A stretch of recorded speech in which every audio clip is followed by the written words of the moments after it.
Before we get into today's interview, I want to remind everybody to go and support our partners in safety. They help make this podcast possible. Of course, I'm talking about Mighty Line Floor Tape. If you have issues in your facilities with layout, organization, maybe it's causing safety concerns, Mighty Line has you covered. You can 5S your entire facility without having to paint any of your floors. They have floor marking tape, they have logos. You can make custom signs with your logos. You've got all kinds of floor marking, directional arrows, signs. You want the little footprints on your floor to show people where to walk. They've got that stuff too. They've got grip tape. They've got line tape that is built to withstand forklift traffic. Look, don't take my word for it. Go to mightylinetape.com/podcast. Get a free sample of their floor tape today. Again, mightylinetape.com/podcast. Next up, we have Aero Safety. Aero Safety has been a supporter of the podcast for a long time. I've gotten to know Drew Hinton over there at Aero Safety. We've had Drew on several times on the podcast and hope to have him back soon as well. We talk about all kinds of topics that are important to safety managers. One thing that you want to concern yourself with is if you have a need for any kind of support, whether it's written program development, audits, inspections, training for your workers, Aero Safety is going to be the one you want to call. They're going to customize an approach that fits your business needs, not some canned generic training or three-ring binder off the shelf and hand it off to you like it's your own safety program. It's going to be something that is designed specifically based on your needs. Arrow has you covered with all of that stuff. Go to aerosafetyus.com and get a custom quote today. All right, welcome back to the Safety Pro podcast. Alex, once again, you've become a regular, you and your people. I just Always recently happy to talked. be here. Oh yeah, I recently talked to Ken about a good topic that we saw on LinkedIn that he was getting people all riled up about. This is another one that for some reason, it either trips up safety professionals, even seasoned safety professionals, but it certainly is throws business operators, managers for a loop because we think that we have to do something, and that is cases where injury, illness cases where there might not be a whole lot the company can do. And so what kind of cases are we talking about? How do we refer to these cases? We typically refer to them as waste of time or nothing more to learn. Nothing more to learn. It's probably a little more business. I like the waste of time personally because everyone, especially safety professionals, but everyone, we've all got a limited amount of resources. There's no company that just has extra people all the time and they could do anything. Well, most of the time we're low on resources. We don't have enough time in the day. And so you got to pick your battles. What do you want to spend your time? Do you want to spend it on the important things that are going to prevent injuries, or are you going to spend it on chasing down stuff that probably will never happen again?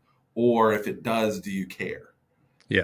And so those are the kind of things that you've got to balance as a company, is starting to think, when we think of risk, when we think of, is this worth doing?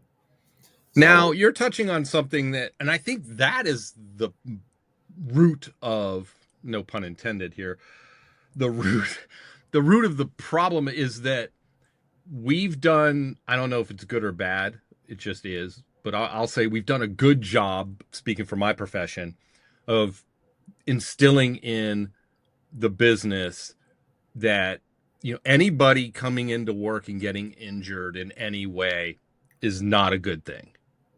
100%. I think we can all agree on that. Yeah. The question, the taboo that we want to address is, are there injuries, or I won't say injuries because that's really the result, the end result of what we're looking at. Are there incident cases that we get to a point where there isn't anything we could have done or we could do going forward that would do anything. And how do we know? How do we get there? So I think first, and we want to state this at the beginning, that there are regulatory requirements Yes. that oftentimes get us into these situations where someone was injured, they're an employee, they're at a job site, whatever it is, and we have a reporting requirement. And so because we have that reporting requirement, there is also tied to this often a investigation requirement, a report out requirement, a we've got to do something, right? If somebody gets injured, we've got to do something. And that mindset is a good one. It's one that you want to encourage in a business, because if somebody's getting hurt on the job, you want to change something so that they don't get hurt in the future.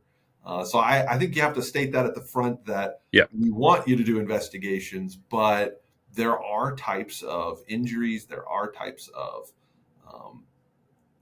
we'll say, series of events that are we'll say maybe luck based or are not that serious. They're not. It's not. Yes, someone got injured, but it's not really worth the company's effort to do something about this in the future to prevent it. So let's use an example to kick us off, and we'll probably have a couple of examples to give sort of a variety of instances that could go in different directions. So I love that you started with, yes, there's a regulatory reporting. So in the United States, we'll reference OSHA. So you could have an injury that just results in just minor treatment, a Band-Aid, you move on. There's, OSHA, you're not going to put it on your OSHA log of recordable injuries and illnesses. And that's usually what triggers businesses to do a little bit more, right? And I would argue that even first aids and near misses, we need to deep dive to determine if the severity could have been such that we needed to do something, or if there's something we could have done to prevent it. But let's just start with, it's an OSHA recordable. So that means they're going to get medical treatment beyond first aid.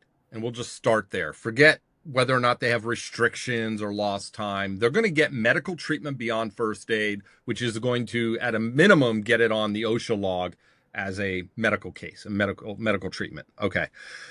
So now everybody's like, okay, we got to deep dive this, because that's usually our policy. And we have to meet the regulatory requirements for filling out an accident report, because it's going to go on the OSHA log. We have to have an accompanying accident report. Let's say a worker is just walking. They're walking to the break room. And they're walking. They're going to go. They got their lunchbox in their hand. And they're a happy little worker. They're fine. They're doing just fine. Just trips over their own 2 feet. Nothing wrong with the floor. The floor's not cracked. It's not slippery. It was well lit. Just literally, we've all been there, by the way. I've done it in my own house. And they just trip over their own 2 feet and fall down and injure their knee. The doctor says, treats them and diagnoses them, and now it's on the OSHA log. And you go to look at this, and you see video, and you interview. Let's just go from there. Give me an example of how we might get to a point where there's nothing more to learn, and how do we get there? So I think you stated a couple things right off the bat that you need to understand. When you have someone injured, you've got to investigate originally. You've got to get some information. So you mentioned things like the floor condition. Was it wet? Was it slick? Was there something they tripped over, right? We want to get information of what happened. So with us, we originally had a 7-step major investigation process. It was just the 7-step TapRooT process. Yeah. Back in 2016, we released the low to medium risk model. And that had a off-ramp for stopping an investigation. So right. There's nothing more to learn. But that came after the snap chart. You still had to collect information and understand what happened. Because if you don't know what happened, you can't make this decision on if there's an opportunity to learn or not. So we take this tripping over the foot example. We know someone tripped. When you're starting you get the call, so-and-so tripped over, got injured. Maybe it was a Saturday work shift, right? And so you were at home, you're getting the call on Saturday. You got to run out there and get information. And they say, oh, we took him down over to this dock. And so you go, oh, I got to drive over there. And once you're there, that's when you start that questioning process, getting information, understanding what happened. Now, pretty quickly with some of these lower risk stuff, you kind of can get a feeling. So, you're talking to the guy, yeah, I tripped. And you go, was it slick? No, it wasn't slick. Did you trip on something? Like, you're just trying to understand, and they're going to give you information. Now, the difference comes in when you get that information. Is it something that you can learn from? So for us, we do causal factor analysis on this, which helps us look for what mistakes, errors, equipment failures occurred. And that helps us make decisions on, is this something that's preventable that we have control over as a company? So I'll give you like a contrasting example. You've got somebody that was just walking and they tripped over their own feet. Well, if you have a slightly different scenario where maybe there was the floor cleaning driver just went by and they have a wet, slick floor, and now it's break time, and he drove right past the break room right at break time, and there was no signage, nothing like that. They just walk in there and a bunch of people slip.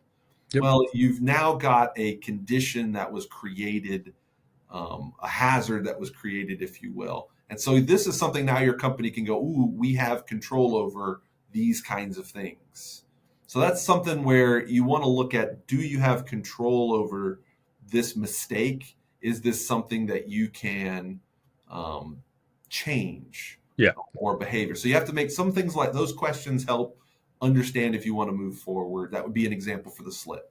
But I think there's a lot more severe examples that people come across where they have to make these kind of decisions. And I think tripping over a foot's a pretty obvious one of, hey, is this really something worth my time writing corrective action for people tripping over their foot? Probably not. But if you look at something more severe, when, we had a case of a finger that had to be majorly treated, and it was almost amputated. It wasn't, but they had to do all this treatment and prevent amputation because they had a splinter. They got a splinter on the job, and we didn't remove it. They didn't even tell us about it. And it was like 3 or 4 days later, it got reported. And suddenly now we're dealing with, all these complications that occurred because they had a sliver. I don't remember if it was 3. It might have been a week later. It was reported later though, and it ended up with an infection in the finger and some extra complications occurred. And those kind of things where suddenly it's like, oh, severity, a potential amputation of a finger that's pretty severe, at least for most organizations. So there can be things like that where you have to go, oh, is there an opportunity for learning in this? You'd think a splinter is not a big opportunity for learning, but there's always things that you can from a reporting. How did we find out about these things? How did we report? There's why didn't we know about it immediately? Why didn't we? Absolutely. There's something to learn from those. That's a great example. So going back to the snap chart, like, and from what I'm hearing, and obviously TapRooT, you have this snap chart, but for anybody listening, is what you're saying this, and I call it context, and that's just me. Mm-hmm. You've got to get the who, what, when, where, and I just stop at the how and why, because in order for me to understand how and why something happened, I need to understand what happened. Where was it? Who's involved? What were they doing? That kind of stuff. So I call it context. I've got to start to develop the context piece. This is something you have to do every single time the same way. It's always going to start the same way. Is that a fair generalization? Yeah, I think there are, for us, it's very much like there's a difference between an initial snap chart and a completed snap chart. And so it's somewhere along that pipeline. Sometimes you just got to get those initial facts and you can see, hey, this is not something we're going to be spending a lot of resources on. Yeah. But other times, you've got to really dig to uncover opportunity. Yeah. And so there's definitely a level as a company that you have to do that initial fact finding. A lot of Yeah. times They're I've all going to seen, start with that. Like, I just got to get the basic stuff yeah, going, at least. And that's what I'm getting at is, yeah, yes, everyone should start at the same spot, even if it takes that quick to spiral, or it takes you a little. yeah. And I've seen a lot of companies they'll have like an incident form or something that they fill out. Maybe the Yeah. supervisor that was there fills it out. It's just something to get enough information to see and get a feel for the incident, what really happened. Now, you may Okay. not know a lot of the intimate details, but at least you got to get that initial picture and get some of those facts before you can ever make that decision of stopping an investigation. I'll give you another one. Same scenario.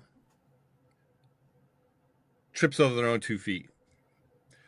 Um, through talking with the individual, you go out to where it happened. You take photos of the floor, the conditions at the time. You kind of rule out wet floor, poor lighting, and everything. And you find out they've got these lace up boots, ankle mid rise, not like construction boots, but mid rise, right?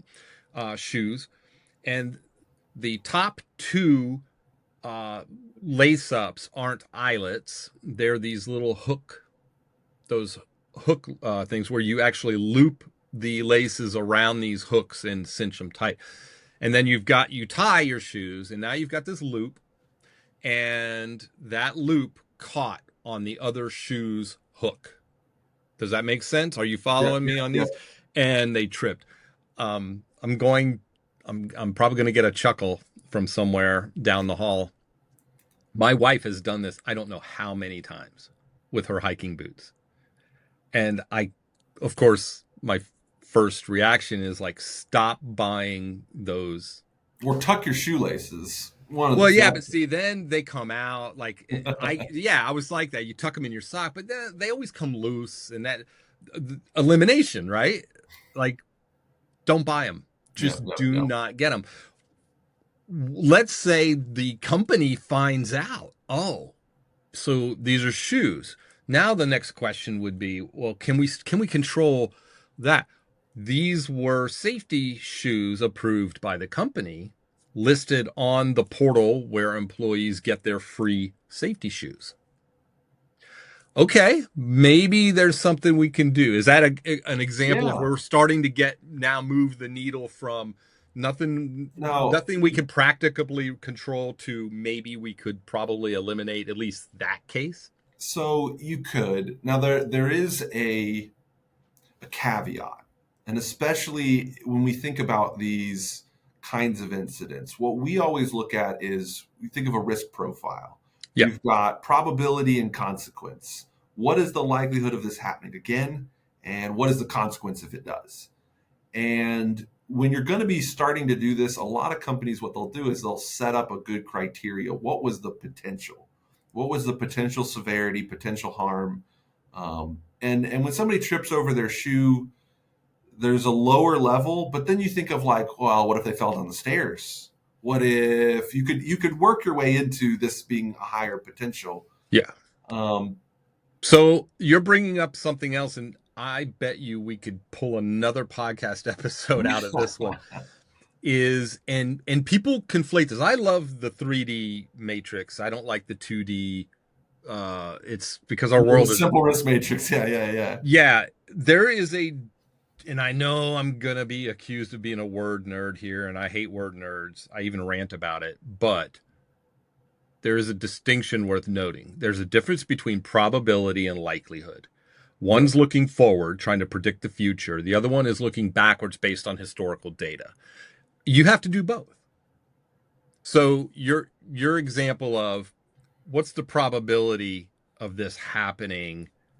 Let's say we move forward, and say, well, what if we do the what if? What if they were going down the stairs? We don't have stairs in our facility. Like, so Yeah. But that's exactly It's got what to you match. need to It's got to do. match with your company, because every Yes. company's got their own. I've had companies that their biggest risk is not not a person falling down the stairs is a high risk for them, right? Right. That's the highest risk they're going to typically deal with in a day. There's other Yeah. things too, but most of that's mitigated already. Yeah. So, So I think people's inclination to go to worst case scenario is natural. Of, yep, dude, hey, adults aren't supposed to be falling on concrete in a yep, building. That's bad. Like you could die. Like 30,000 people a year die from accidental falls and accidents in the home every year, right? So you could make the argument that's dangerous. But if you go with likely, how likely is it based on our data in our business and even in the industry, the majority of people that just fall, it's minor stuff. Maybe you'll get a broken wrist. I've had yep. those cases and they do happen. Hmm. But if you run the numbers actuarially, right, that's where you have to get to a really good grade on your matrix. Is that So I appropriate? would tell you, if you're the kind of company that is worth investigating, Yeah. because somebody, you don't have that many accidents, you want to keep your skills up, so you want to do some Yeah. practice, then go ahead, do the full investigation. But a lot of companies, that would be considered minor, somebody tripping over, and it's not worth their resources because their resources are spent doing other things. So even if you might have had an opportunity, like, hey, they got caught on the shoe and we provide the shoe, there is an opportunity where we could change something, but it's just as likely that the different shoe that they had could have had the same result. And just by changing the shoe, have you really prevented it? Well, maybe, but also maybe they were just, this is a 1 in a million happenstance of catching. And Yeah. so you've got to make some base on risk and what your company's risk tolerance is and what their likelihood. So, I've had clients that, they have a very high risk profile. So they've stopped doing investigations on almost anything minor, even if it is, certain types of recordables. They only look at the probability of severity, or the potential severity, um, and looking at what it is, the energy present enough to kill someone. Then we're going to do the investigation. Whether it was a minor or major injury to the person, we're going to do that. Near miss, precursor, whatever you want to call them. So that would be like, you could give people criteria and say you do this based on potential. So that's one way you could guide people Yeah. on if you want to do this investigation or not. The other way would be just based on what they uncover. So that would be Right. like, hey, is there any opportunity at all to learn from this? Yeah. I So, think a lot of companies are in that boat. Once they figure out or once they learn, this was something, the needle moved from something that was intrinsic uh, with the individual that we can't control. And I don't mean fatigue or distraction. Those are things that we want to we want to get our arms around. But like I said, like somebody who's just what do you call clumsy, yeah. right? Like everybody else was walking and just fine, but this one person trips over, like just hits their feet. Maybe they're pigeon toed. I don't know, something like that. It's like, well, we can't issue orthopedic, corrective braces or something like have No. Forrest Gump, right, running around. So Um, I think you got to be careful too, because you don't want to set your criteria on, I'll call it a blame mindset. right, That's not what you were intending, but if you think of it like, oh, if I can pin it on individual factor, right? right, Some people call it a human factor, human error, then I don't have to investigate it because it was that person's problem.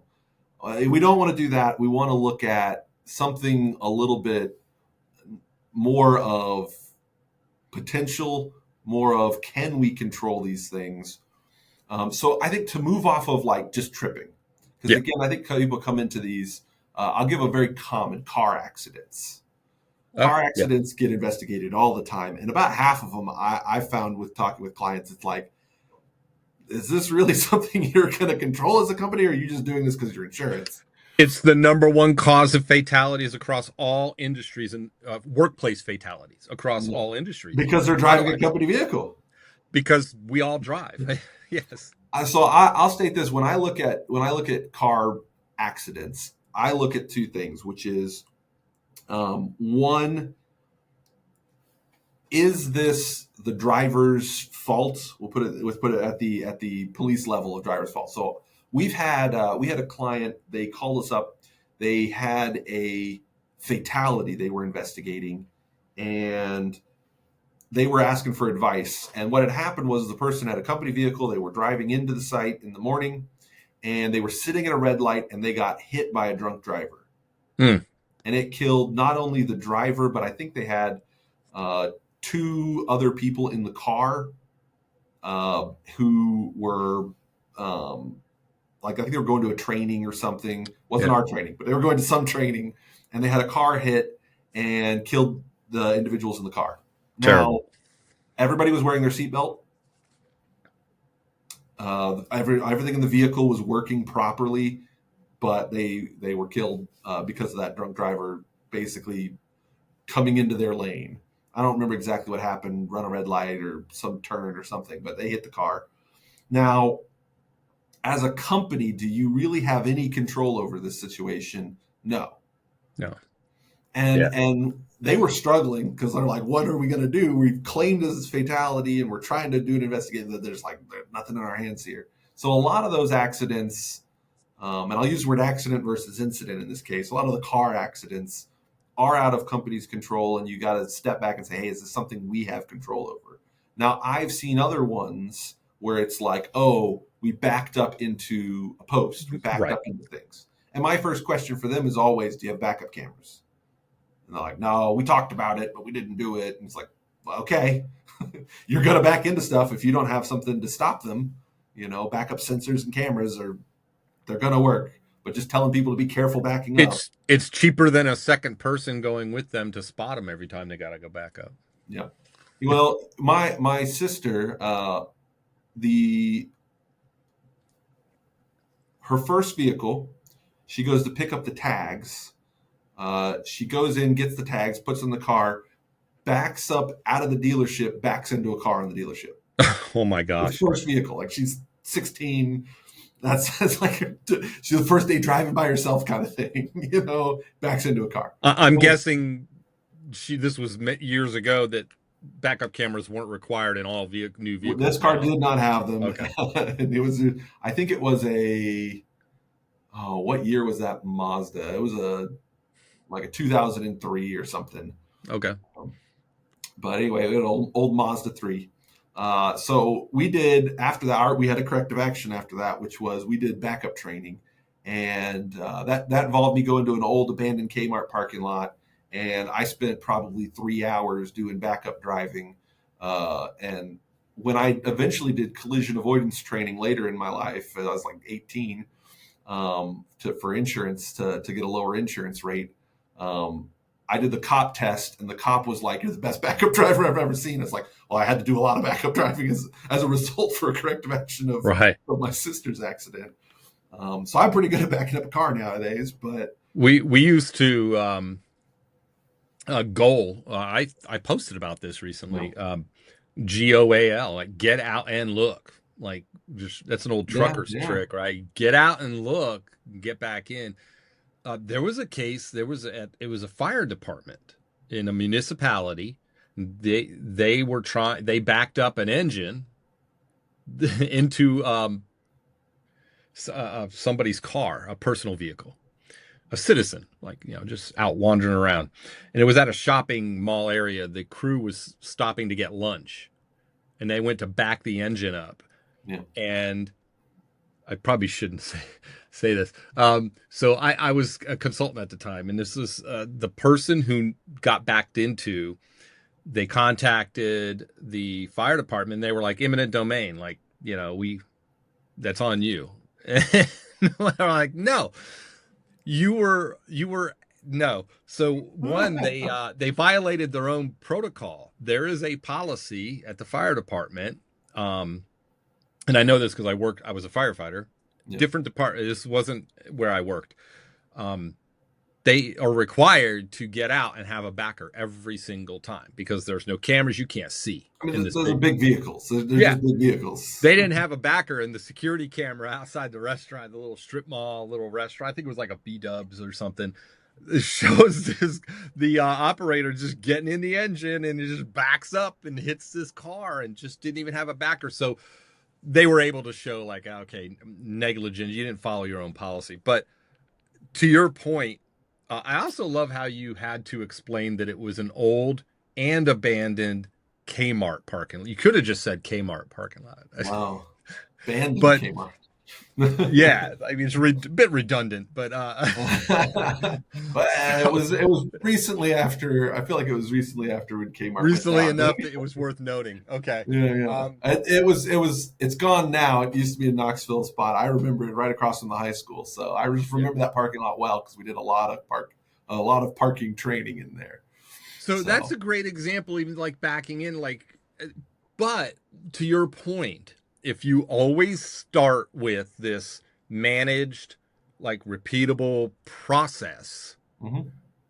you're more likely to get to something you either that off ramp, there's nothing more to learn, and we've proved it, right? That we've documented it and we've proved it. We've eliminated these other things. We've looked, we've got photos, we've documented, or same thing. We've got photos, we've documented, we've looked into policies, we've done interviews, and we're going to keep going. Like there's something you'll get a feel for, like, okay, we're on to something, or could be. So when you can look at an incident and it makes it, you really scratch your head like, oh man, there's really no mistakes here, right? Everybody did the things they were supposed to do, and this incident resulted.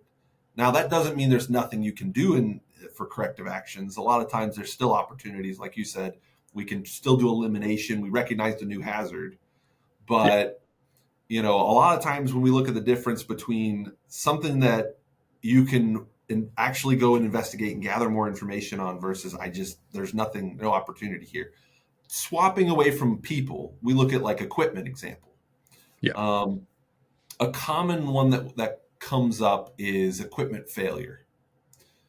Now, sometimes if you look at equipment distribution of how it fails, there's some equipment that fails after a certain amount of hours. There's some equipment that it's either going to fail in the first day or it's going to fail in 30 years, right? There's kind of a U-shaped curve on failure there for that. And then there's some types of equipment that's like sporadic and random. And when you're collecting information on the equipment side, again, can you turn it off and turn it on is a common way of knowing, do you actually know if you have a repeatable problem? So like I'll give an example today. Currently in my car, there is a buzzing sound. I haven't figured out what it is yet because it only appears at a certain speed. And I don't know if that's just wind or something else that's causing it. I don't know what it is yet. I've been doing a little troubleshooting, but I haven't found it yet. And it's one of those things of like, I'm going through my checklist of what I think it could be. But like, if you can't turn it back on and off, it's hard to learn something from it. We had one where a breaker flipped and it caused lights to be out, which caused someone to make a mistake and get injured. And you're trying to investigate this breaker issue, and you go back and turn the breaker on and it doesn't trip again. And you're going there with a little, heat gun thing looking for heat sources, nothing's showing up. And so you have no idea why it tripped, but it did. And so there's opportunities like that as well where you go, oh, we found something that happened that did lead to a problem, but there's nothing we're going to get from this, at least right now. We'll document it. We can reference it if something happens in the future, for maintenance records and things. But at this point, we're stuck. Yeah. Well, you have those opportunities. Equipment can come up as well. It's not just people that, make these mistakes. You also can look at equipment and say, hey, what information, what can I track down? What can I troubleshoot? And you might come to a dead end for some spurious kind of things. There's lots of random failures, spurious failures. Yeah. I also like the low effort type of matrix, low, medium, high. I call it a 3-option approach. this is going to be very expensive, time consuming, laborious. It's going to be somewhere in the mid, like it's, it's going to take some resources. And then of course you got low, the solve, the fix. So going back to the shoes, for example, well, maybe we didn't anticipate that. That's an insane thing to try to catch on a hazard assessment. Yeah, Who's doing a hazard assessment on shoes, right? But now we know, and then anecdotally, like I brought up, my wife's done it several times. She was on a hiking trail, and she hit her head pretty good. And she's done it multiple times. The same thing, this loop of her lace hooking on that hook. And I'm like, my hiking boots don't have that. I won't buy them for that reason. And if you do happen to scrape your inner leg or ankle or your calf getting over a rock, or when you go hiking a lot, you figure out these things. I've cut my leg on that stupid thing. I don't know why they make them, but they do. So it's pretty low effort, or maybe a minimal effort to say, all right, we're just going to eliminate that style. We've got a bunch of other safety shoes that are approved. We're going to eliminate that style. It's pretty easy to just delist it. And then maybe we just do, hey, if your shoes have this hook, FYI, this could happen. I mean, you're not going to be able to inspect. Like, I wouldn't go that far of like, turn in your shoes. And yeah, I mean, it's low enough risk that it's right. If you delist the next year, they'll all have different shoes, and right. they'll probably fix it. So that's a great example of like saying, okay, minimal effort, nothing more. But now we know it can happen to a certain amount of the population. Sure, okay, it's easy enough to turn that off, delist it, move on. But then, you're right. Some things are like, wow, if this one little thing, highly unlikely it's going to happen again. And if it does, historically, we've got data, it's probably not. I mean, it's not worth the squeeze, right? Is one of those things. There's certainly things of like, are we going to redesign our entire system to prevent this? This comes up a lot when you talk about elimination and substitution. And substitution, right? For those two, because it's like, okay, well, we could use this different, but in order to do this, it's going to take $500,000 of redesign. And you're like, oh, for somebody that cut their finger, we're gonna, at this one location, we have X. Yeah, exactly. Right. Yeah. So there's things like that too that it just doesn't make sense to do those, and that's where people use other techniques where they're going to do, okay, we'll do guards, we'll do training, we'll do rules. All of those are going to require some amount of effort to make sure that they stay and stick, work. But yeah, I tend to think, get back on our topic of, is it worth investigating or not? You've got to understand what happened, and there's some criteria you have to give people, whether that's risk, whether that is, severity, whether that is potential severity. You've got to give criteria, because some things are not worth doing more than reporting. You should report everything. You should document and possibly trend it, but maybe it's not worth writing corrective actions over. So having that as an opportunity for people is valuable when it comes to investigations. And that's why I love we're talking about multiple pieces, and this is a great, and I hate that this is going to sound like a pitch, but it's a pitch for a process, not so much a product. It's a pitch to establish a process. Everything matters, and this is the way I look at it. Something doesn't go as you would expect it to go, or according to a plan. Either one. Something's like, oh, well, that shouldn't happen. Somebody tripping in falling down in a hallway should not happen. Everything matters until you can prove that it doesn't. Okay, how do we prove it? Well, then that gets us to, you need a process. But in that process, I love this, and you turned me on to this, by the way.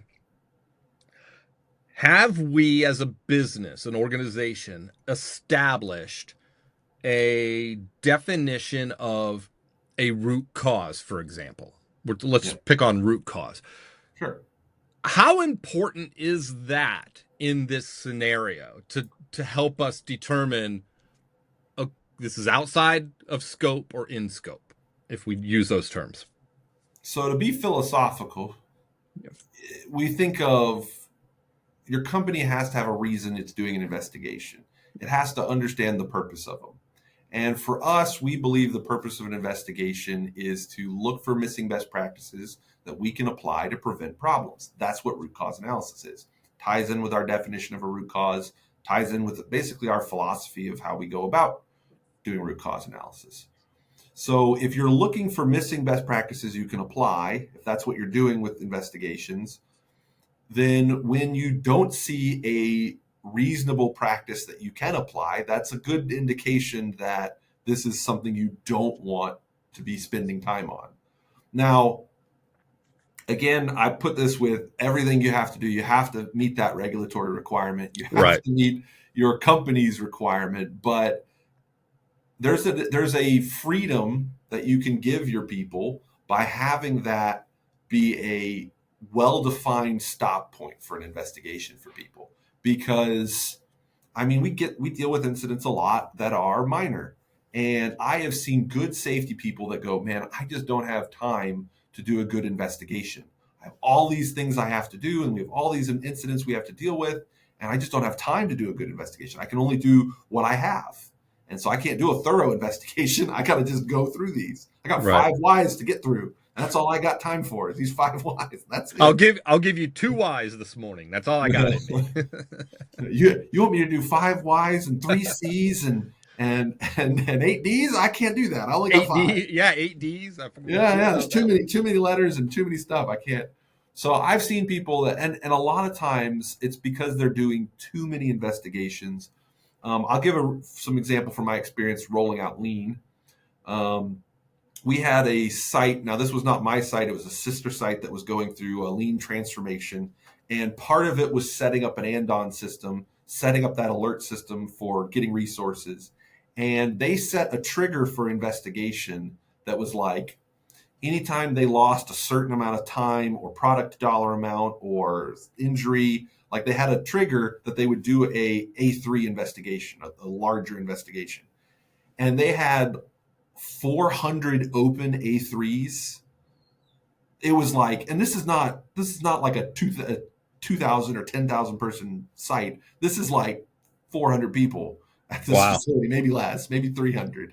Like, it was not a huge facility. And they had 400, it's like 1 per person. Everybody gets an A3 in the site, to do. So if you set that trigger point for doing investigations really low, you quickly overwhelm yourself. And that just means you're not going to be doing good quality. It means you're going to be getting through the paperwork as quickly as you can to get on to the next one. So I think companies need to think about what is their trigger for doing a thorough investigation and set it at a reasonable level. Now, I have seen the opposite problem as well. I've seen companies that we only investigate if somebody is a certain level of severity. Like if they die or they lose an arm or major lost time, that's when we do investigations. And it's like, okay, let's add in some more for potential severity, some precursor, because you've got capacity because you're not killing somebody every week. So you've got some capacity for doing, the potential learnings, if you will. So I think there's a sweet spot in here somewhere between, we investigate everything and we report out on it. That's probably too much. And we only investigate the highest severity things. That's probably too little. There's probably a sweet spot in there somewhere. And is that where, and you said this was about 2016, is that when, for your case, you can't come up with this off-ramp to help, like a pressure relief valve almost for incidents? Because otherwise they're doing the full Monty to get to document what they probably found out, collecting basic facts up front.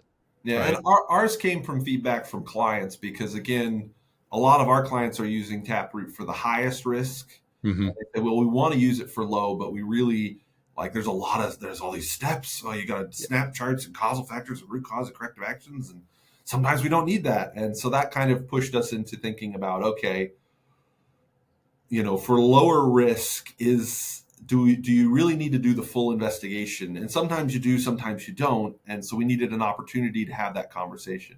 There's a hot debate internally. I don't say this is like a really hot debate, but there's a hot debate on when do you stop? Is it before or after causal factors? And the answer is really, it's just when you recognize there's nothing more to learn. Whether that is you've made an initial snap chart, you've still got a ton of questions, but you can just tell this is not something worth you spending a lot of resources in. Maybe it's after you've gathered a lot of information and you go, look, we're either at a stuck point or this is just such a unique chain of events. It's never going to happen again. The meteorite hit the person walking in the parking lot. Like, right. Act of God. Yeah. This is outside of what we're going to be doing. You've got those kind of things as well. And then also you go, hey, we've got these 5 mistakes that we've recognized, these 5 causal factors, but realistically, we only can control 2 of them. So we're going to do investigation on this, and we're going to let these other ones go. We're not going to put in corrective actions for them. So it gets back to, is this something that we can control? So it gets back to that definition almost. Is it something we want to try to control too? Because right. it's a lot of times when it comes for us, when we think of causal factors, mistakes and errors, there's things that you can control, like if I've got a policy or standard of how to do something, I can control if people follow that or not. It's a lot of work to get people to do that. We have a whole episode where we talked about that. Right. But, that's things you want to control. We want to make sure that people are doing things in a right way, a safe way, a controlled way. There's other things where it's like, okay, the order didn't matter. The process didn't matter. This is something that was outside of what we as a business, we're not micromanaging every single thing a person does. So I think of things like we had a case of a person that got injured, and it's like one of those that lift, like they're lifting something that shouldn't have pulled their back. Right. Okay, it's under the weight, it's under this. We wouldn't have expected them to get hurt. They weren't like lifting it in a bad posture or anything. It's just, there's people that get hurt doing something routine and not unexpected, but hey, that was on company property. It was they were doing the job. And so you can have those differences in there. I remember an incident. It was one of the last things I actually investigated, but when I was at work, but we had a case where, I want to say this guy was 63 years old, really experienced, really great, smart guy. And he had to step down off a platform. And we're not talking a major step. We're talking a short step. And he steps down and his knee gives out. And he reaches out. And I think we've talked about this one before, but I think we did. Yeah. And grabs a part and pulls it down on it. And it almost breaks his leg, hits the ground, dents the concrete. And when you think about that of like, I can't control his knee giving out. As a company, we have zero control over that. And, even a young guy's knee could give out. That's not in my control. What is in my control is what's around them for them to grab, what controls the things that slide off. Those are the kinds of things that I can control, how we lock things in, what we do. I can't control the somebody's knee giving out. And so you've got to base some of your stuff on, is this something in my control? Is it not? Is this a part of the person? Is this part of the process? If it's part of the process, there's opportunity potential. So we definitely want to focus. So like just walking to the break room and tripping over my own 2 feet. Yep. Once you learn, and you still have to go through this process, once you learn that there were no unique or unusual workplace environmental factors that caused them to trip that we can control, that this was just it's life. This is just people being peopling. They were peopling. But I think that the thing though, and you said a couple of things there, setting a threshold, for example, and you got me thinking of, that's not the same as letting people just use their own judgment. They were screwing around, or they should have been paying attention. But no, it's establishing a policy, a process, and then training people, because you said a couple of other things there. Um, when you get a sense of, and that I use this phrase all the time. There's an art and a science to this. You have to train people, and there are, just like we're talking about people, there are people that are just not, oh man, how do we say this? Not who I would pick to do. But I mean, because inherent bias, they're just a certain, there's a manager. This was many years ago, that I worked with. It had to have been 20 years now.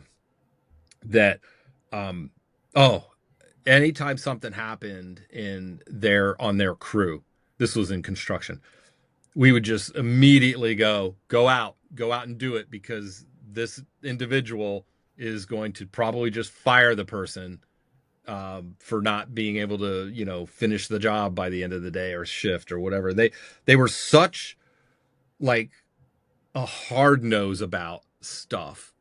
They allowed for no mistakes, or no, they were very, I don't know what the word is I'm looking for here, but that we could They were say. wanting to blame the individual, whether it was they're biased to those things. Yeah, and it wasn't so that was the result. The result was they would blame them, but I don't know if I want to say old school, like, because people use old school as a pejorative, you know what I mean? I And love my old school supervisors. They I knew do. stuff. Yeah, I They had an knew old stuff, school captain but kept they me want to alive. hold people accountable. They want to hold people very accountable for every action they take, because it was Yeah, I think obvious to them that they shouldn't have done it.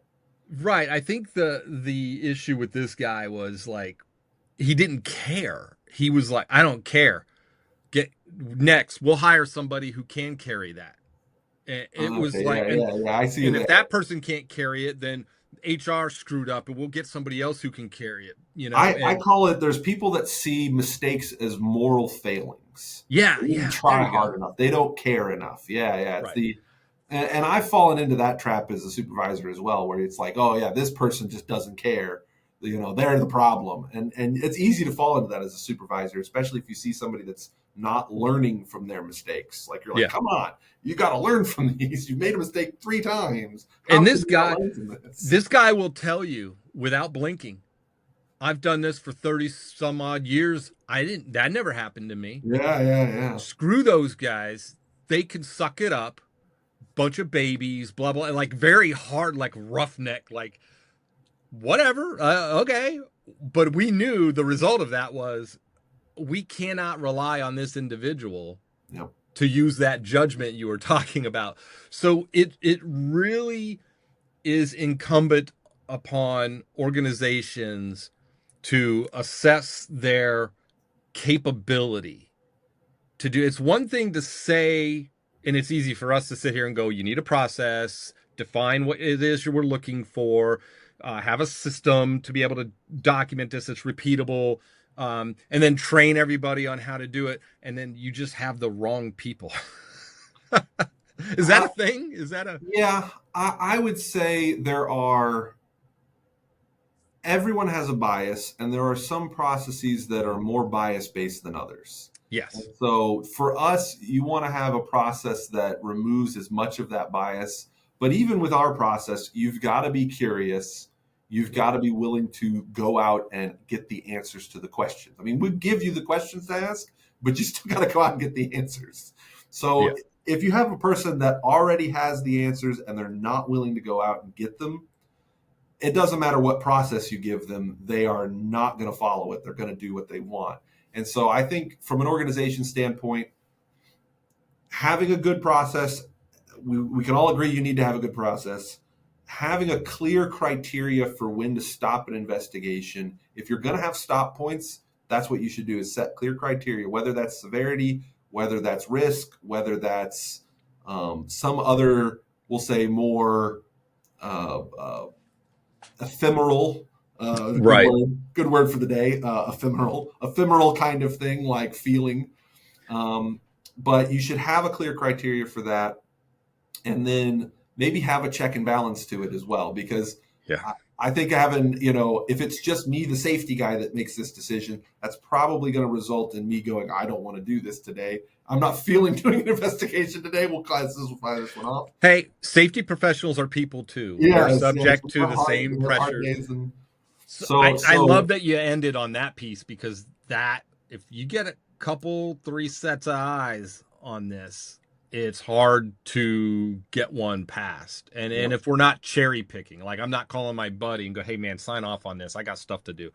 But we take an honest approach. And I know in a previous episode we talked about whether you want to call them learning teams or not, deep dive teams, I don't care what you call them, but you categorized these as not number of people, but types of people that should be aware of this thing going on and be able to chime in as the facilitator, the process expert, somebody with process knowledge, and somebody with practical knowledge. At least those 3 categories to start, right? Yeah, of who should be on your team. And I think especially for if you're going to stop an investigation, you need someone leadership-wise. Yeah. Because ultimately there's a plant manager or a site manager or project manager. There's somebody in the leadership that's ultimately going to be responsible for this, you know, thing. So they've got to basically, you got to convince them. So there's probably an element of that as well, where you got to provide your evidence to say, this is what we found. We don't think there's any opportunity. I'll leave you with an example of when this came up, and it was really obvious to me, but wasn't obvious to the people originally doing the investigation. They had a truck that rolled over.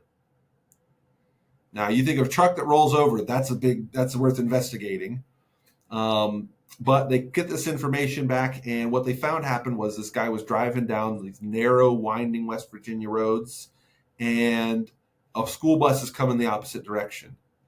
And this work truck, pulls over slightly to the edge, not off the road. They just pulled over a little bit to give the school bus room to pass, and the road caves in and they roll the truck. So this was one of those, there's no shoulder, and I've seen this, the asphalt maybe undermining or soft or it's thinner at the edge, and it just kind of, it sinks and causes the truck to roll. Yeah, it just sinks in. Yeah. Just sinks it slides away at the edge of the shoulder there, and the truck rolls. And, you know, if you're looking at this from an organizational, I don't own the road, I don't control school buses, I don't control the amount of distance off the road there is. Our vehicle fits on the road, but this driver was just trying to give room to a school bus going around these West Virginia roads. So you don't think of this as something that you're going to really do anything about. As a company, you're not like, oh, we're not going to drive during school bus hours. You're like, that seems like we're going to lose all our driving in the afternoon and in the morning. So it's like, there's something to this of like, if you're not going to do anything about it, is this worth investigating? No more driving on that road. The people, they thought, oh, we got a great investigation, we got to learn a lot from this. And you're like, there is not a lot to learn from this. You've got a lot of interesting facts, but the person wore their seatbelt. They didn't get injured. The car was drivable after it rolled. There's not a lot of opportunity for learning. And even if you did some advanced safeguards, let's look at our safeguards we can put in place. You're going to come up with empty hands. And so a lot of times when you get to those points, you want to recognize that, have as an organization, recognize the opportunity and say, hey, let's not waste any more of our people's time. They've got other better things they could be doing than building and writing a big report for this. Let's just simplify it, report it out, and be done with it. And document it. And that is not the same thing as I don't care. Yep. It's not. We've proved that we got the information. Right. We were wanting to learn, but there wasn't an opportunity here. Right. And I think, I do believe that is the crux of the issue when I talk to people of, there's got to be something we can do. I'm like, no, sometimes there isn't. So I'm glad that we got to crack this nut here, because it causes a lot of heartburn. People scratch their heads and go, I got to write something. And maybe that's it, because we haven't established this threshold, this stopping point, defined it, and accepted that as an organization. The organization has this open-ended expectation of, no, every incident has to have corrective and preventative actions. And if that's the standard. If I've got to have a corrective action, I have to track that. I have Now to I've try got to it. get it to completion. And we're going to find it in an audit. So we got to come back and audit it later. It's like, look, you're doing a lot of work for probably nothing. Right. And that's work that you could have been spending being proactive, looking for new hazards, adopting new safeguards that could actually prevent somebody getting severely injured. So take your time and resources and put them onto the things that matter. All right. And to put a nice little pin in this one, um, at the time of this recording, it's 2025.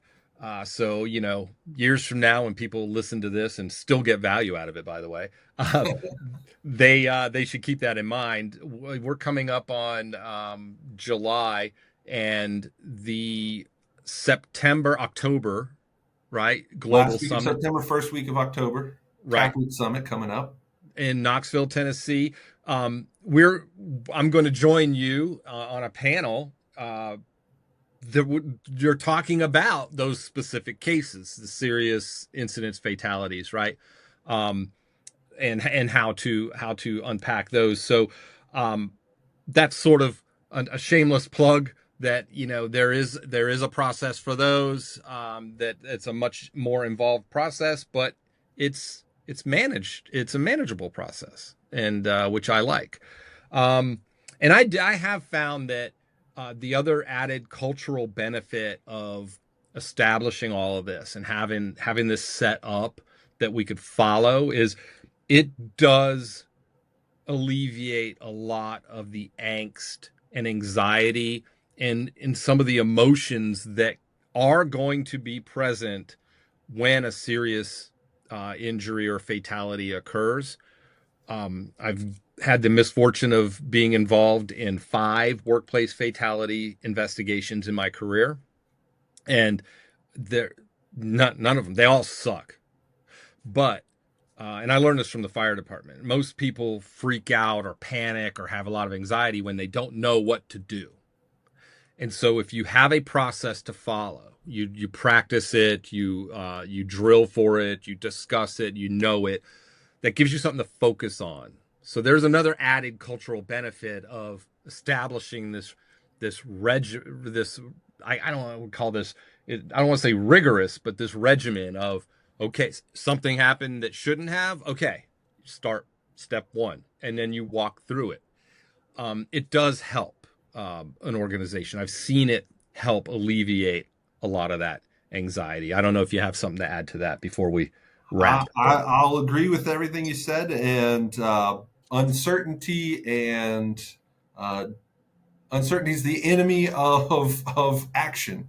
Yeah, So if you're dealing with being uncertain, you're not taking action, which is slowing you down. And so I think we want to give people the resources and the thinking they need to take action and get people safe and get them back to work. 100%. All right. Hey, Alex, once again, I always enjoy our conversations. And I think half of our text threads should be just episodes. Just post the screenshots on there. People get a lot out of that too. But thank you again for joining me. I know we started a little early, but always a pleasure. I appreciate it. And I'll drop a link to the TapRooT Summit page where folks can get more information. I encourage everybody to go, whether you are using TapRooT or not. A lot of industry experts, most of which are customers, users of TapRooT. They're actually some of the speakers running these breakout sessions, sharing their best practices. I get a lot from that. So Yeah. I'm looking forward to it. All right. See you there. All right. Thanks.